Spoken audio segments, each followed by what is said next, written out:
নাতি এবার যাই হোক কাজগুলো কিন্তু ক্লিয়ার করা লাগবে। হ্যাঁ এই ছেলে দিক শুনতে দিক শুন। এ তোর গ্রাম কোটে রে? ইংলিশ দি বলবো না বাংলা দি?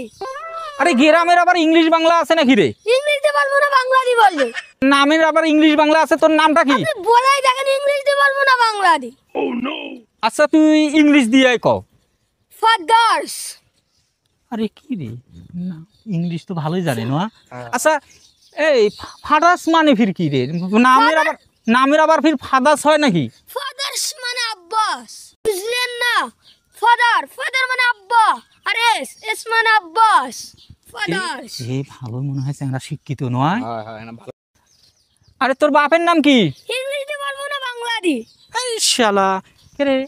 না এই বুঝি ভালো ইংলিশ জানে রে, না ইংলিশ ধরাও কেন? আচ্ছা বলবো না বাংলা দি বলবো? আচ্ছা তুই ইংলিশ দিয়ে ক। 6 ফ্লোর।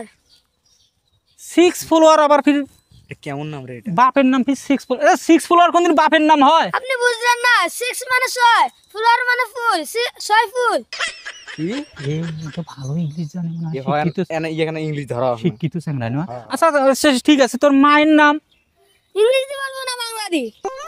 আরে এটাও আবার ইংলিশ বাংলা আছে। আচ্ছা তুই ইংলিশ দিয়ে ক। স্টার।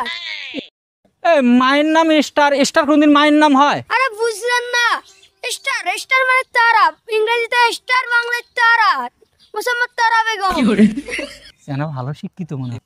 তুমি তো মেলা ইংলিশ জানেন। ইয়েস। তোমার লেখাপড়া কি? HSC।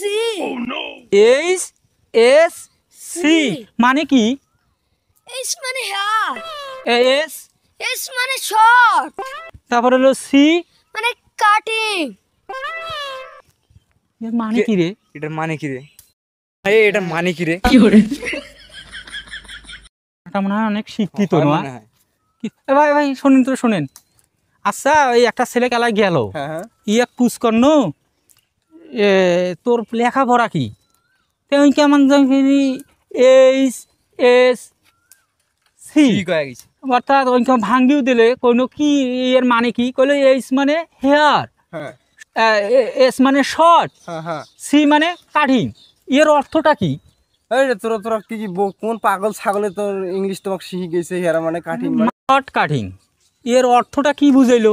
হেয়ার মানে চুল, শর্ট মানে ছোট, আর কাটিং মানে হচ্ছে কাটা, মানে ছোট করে চুল কাটা, যাকে বলে নাপিতগিরি করা। এ না নাইলে আমার কি বুঝি গেল রে? এই চ্যাংড়া তো ফুং ফাং চ্যাংড়া রে। আসলে তো চল এমনি সময় দেন।